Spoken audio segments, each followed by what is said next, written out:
एक दिन बहुत से भिक्षु बैठे बातें कर रहे थे कि संसार में सबसे बड़ा सुख क्या है। वे तरह तरह की सुखों की बातें कर रहे थे। तभी कुछ ने कहा, अगर संसार में ही सुख था तो छोड़कर आए क्यों? जब संसार में दुख ही दुख रह जाए तभी तो कोई संन्यास्त होता है।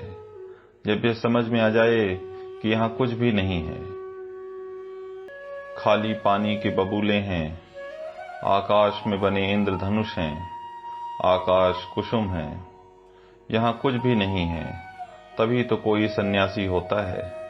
सन्यास का अर्थ ही है संसार व्यर्थ हो गया है। जानकर, अनुभव से, अपने ही साक्षात्कार से। ये भिक्षु ऐसे ही भागकर चले आए होंगे। किसी की पत्नी मर गई होगी तो सन्यासी हो गया, किसी का दिवाला निकल गया तो सन्यासी हो गया। अब तुम देखना, बहुत से लोग सन्यासी होंगे, फिर कुछ और बचता भी नहीं। तब बुद्ध अचानक आ गए।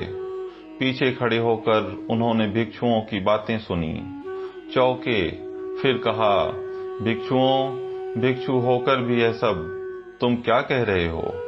यह सारा संसार दुख में है। इसमें तुम बता रहे हो, कोई कह रहा है राज्य सुख, कोई कहता है काम सुख है।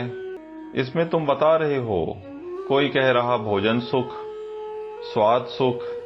यह सब तुम जो कह रहे हो, क्या कह रहे हो? यह सुनकर मुझे आश्चर्य होता है। अगर इस सब में सुख है तो तुम यहाँ आ क्यों गए? सुख भी आभास है।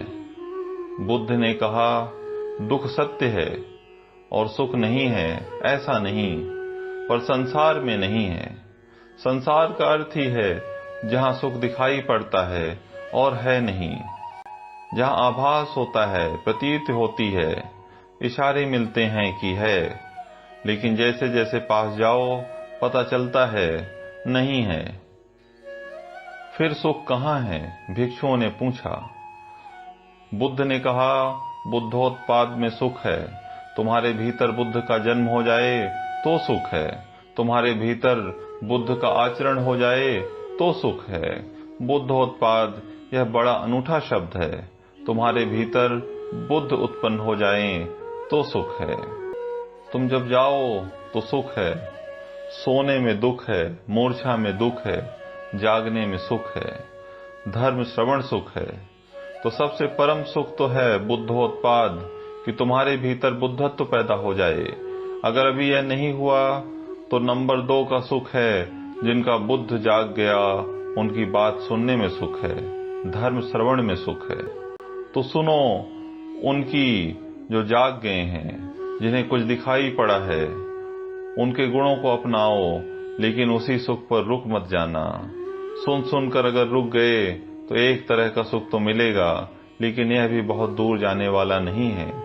इसीलिए बुद्ध ने कहा, समाधि में सुख है, बुद्धोत्पाद में सुख है। यह तो परम व्याख्या हुई सुख की।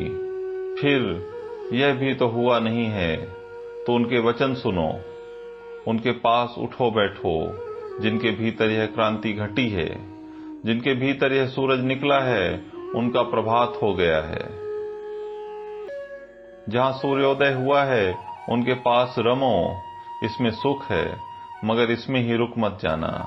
ध्यान रखना कि जो उनको हुआ है वह तुम्हें भी करना है। उस करने के उपाय का नाम समाधि है। सुनो बुद्धों को और चेष्टा करो बुद्धों जैसे बनने की। उस चेष्टा का नाम समाधि है, उस चेष्टा का फल है बुद्धोत्पाद।